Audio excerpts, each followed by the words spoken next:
যে 9 তারিখ পরবর্তী শুনানি হবে। 9 তারিখ পড়ে গেলে যে ঘটনাটি ঘটেছে আরজি করে তার 1 মাস পূর্ণ হচ্ছে। আমরা সেই 9 তারিখের শুনানিকে কেন্দ্র করে 8 তারিখ রাত্রে বেলায় একটি কল দিতে চাইছি। শাসকের ঘুম ভাঙাতে নতুন গানের ভোর। আমাদের প্রিয় চরিত্র গুপি গাইন যেভাবে গান গেয়ে রাজার ঘুম ভাঙিয়েছিলেন, আমরা ঠিক সেইভাবে আমাদের বাংলার যত নতুন গানের ব্যান্ড রয়েছেন, ব্যক্তি শিল্পীরা রয়েছেন, তাদের সবাইকে আহ্বান জানাচ্ছি যে তারা 8 তারিখ রাত্রেবেলায় নিজ নিজ এলাকায় জড়ো হন। আবার রাত্রেবেলায় নতুন গানের ভোরে আমরা এই শাসকের ঘুম ভাঙানোর দিকে এগোই।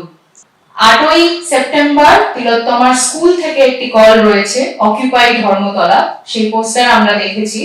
সেই কলেও আমরা থাকার চেষ্টা করব এবং তার সঙ্গে সুপ্রিম কোর্টের যেহেতু পরবর্তী শুনানি 9 তারিখ, তাই 8 তারিখ রাত্রেবেলায় আমরা এই ডাকটা দিচ্ছি।